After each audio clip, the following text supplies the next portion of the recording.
This year we have oil. We did one on fight clubs. Oh, you like that one. Fight clubs? Yeah. That was There's a really real good fight one. clubs? Yeah, Really? they are. I know, there are. I've seen some stuff on YouTube where there's like these backyard setups where people... Yeah, so we went to a few of those. But it's it's a real thing. We did another on organs, but I'll go there in a second. So fight clubs was really interesting. I actually used to love MMA. Used to? I mean, I don't watch it as much, or I don't watch it ever. But I used to watch it when it was when UFC, the Ultimate Fighting Challenge, came out. Championship. Ultimate Fighting Championship. Yeah. It's okay. You would know about it. I do know about it. No, I used to really like it. Actually, I think that's the first time I remember hearing about you. But many, many years ago. When was that? It was like 2008? When you've first No, heard when the about it? championship came out. When they did the reality show. That was 2005. 2005, yeah. The reality show. Was The Ultimate Fighter. Ultimate Fighting, wasn't it Challenge? No. I can help you here. This is... The Ultimate Fighting Championship is the name of the organization, and that was started in 1993. Mm-hmm. And it was purchased in 2001 by the company that I work for. Mm-hmm. And they were called Zuffa. I actually started working for them in 1997. Mm-hmm. I started working for the UFC when it was very underground, and it was only on DirecTV. It was actually banned from cable. Mm-hmm. But that was more of an economic thing. It was like boxing was trying to keep it out, and also people had like a distorted idea of what it was, and some people like John McCain referred to it as human cockfighting. Mm-hmm. But me, as a lifelong martial artist, it was what I'd always wanted to see, is stylistically, like, what is the best style of martial art? Mm-hmm. Like, because it's a puzzle. You know, people think of it, the way I describe martial arts is it's high-level problem solving with dire physical consequences. Which is why I loved it. So it was called Ultimate Fighter, right? Yes, that's the reality show that was on Spike which TV. Which was so smart because it got people like me that I've never even watched or been interested in boxing to become obsessed with MMA. So for a little time, I was really into MMA, and I was really into I can't remember one single fighter that I liked at the time, but I did. I promise you I did. Many years ago I did. Okay. And one of the things that I really loved about it was the use, how smart it was, and how they're... Yeah, like problem solving constantly. And I love that part about it. Yeah, so haven't been a follower since.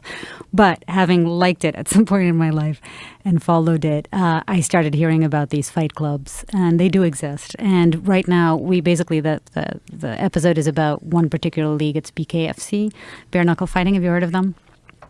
And we started the episode actually in Thailand, which is the Mecca for MMA, and we went to a few underground illegal fights there, and it was insane. Oh, you would love it. It was fucking crazy. Everything is allowed. So we went there. It's sort of this. It was this garage turned into a fight night, and you paid to go in. The promoter was a guy that we call Jonathan, and he says everything is allowed. Everything you can even bite. Everything is allowed. You can bite. You can bite. You can do anything. Everything is allowed.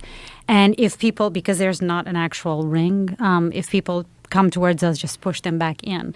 And I think it was like 20 kids or something, and they each fight against each other. And some of them come dressed up as clowns or as a businessman. They're like they make it entertaining, and they come up with names for themselves. And then they go at it. And you've been to many of these fights, but this, again, no rules. So everything's allowed. You see people biting?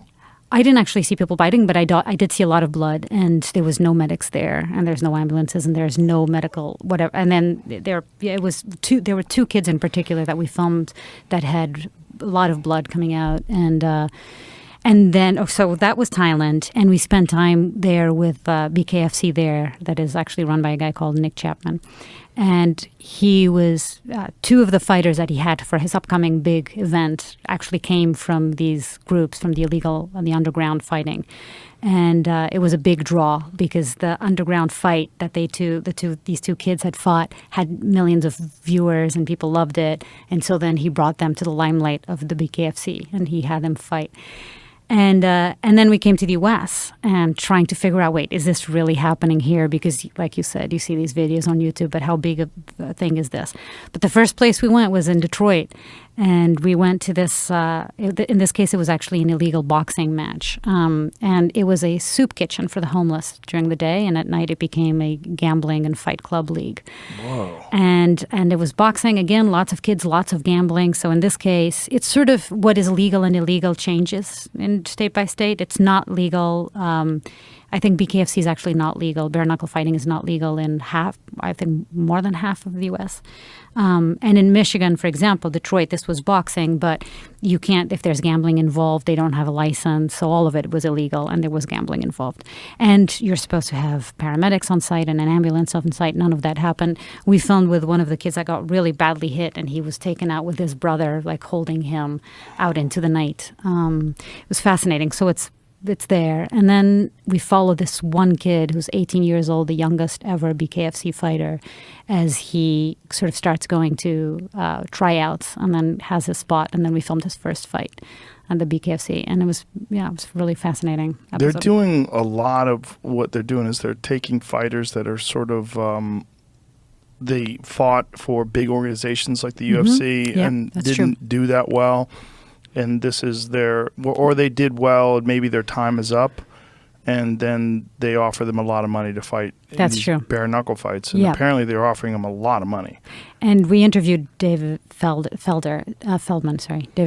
who is the head of the BKFC. And I asked him, so are you recruiting, because I know he's recruiting a lot from former UFC fighters, but I asked him if he was also recruiting from sort of these illegal. And he said, not so much, but this case, this kid, this 18-year-old was found out because he was fighting in one of these backyard fights. And somebody saw him, a promoter saw him, really liked him, and then gave him this opportunity.